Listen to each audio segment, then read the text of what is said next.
Hello and welcome to tonight's SBC News.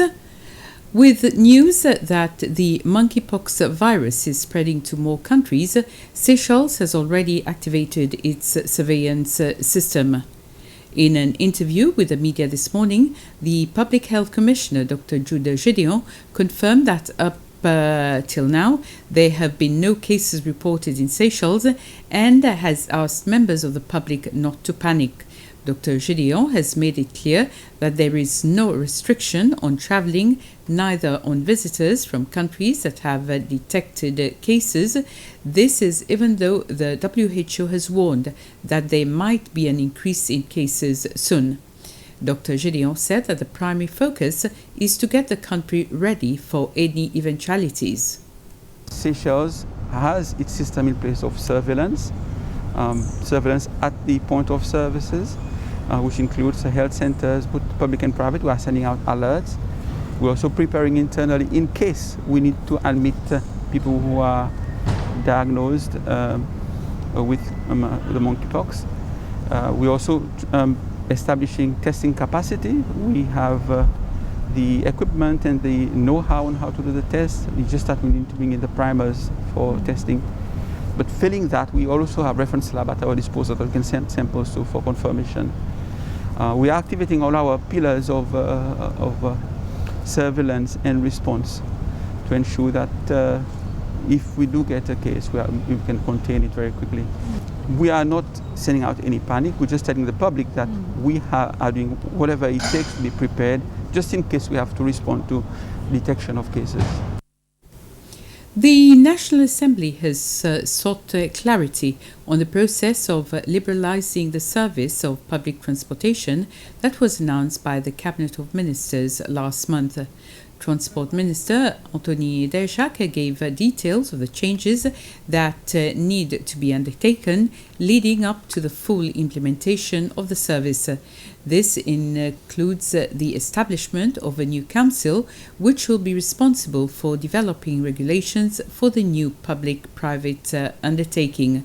According to Minister Dejac, this is necessary for the transformation of SPTC in making it more efficient and less dependent on public funds.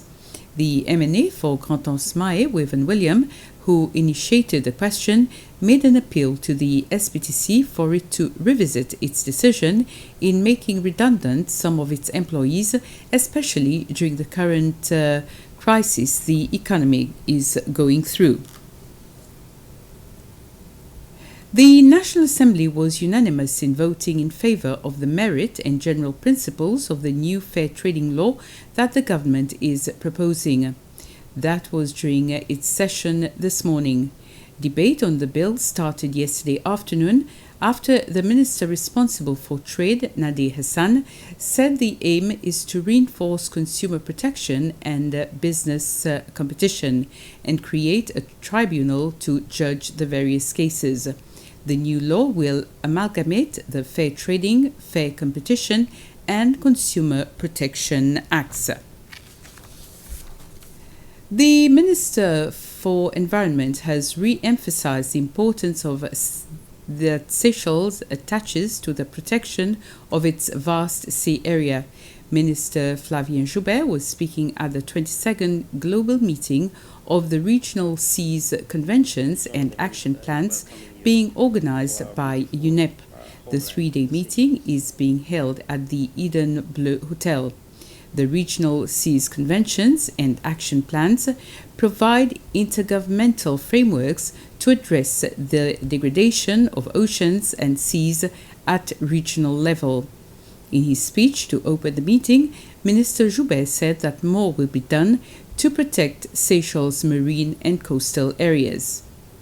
Seychelles is working in close collaboration, in close partnership with UNEP to develop a national action plan to identify key sources, pathways, hotspots and impacts, including microplastics, in the marine and coastal environment. The action plan will enable the government to make better and very much more informed decisions in this regard.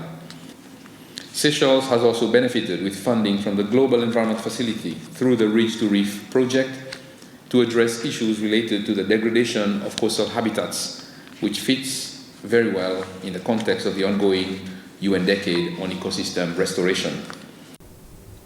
And with this, we end the news. We'll be meeting at 8 for more news in Creole.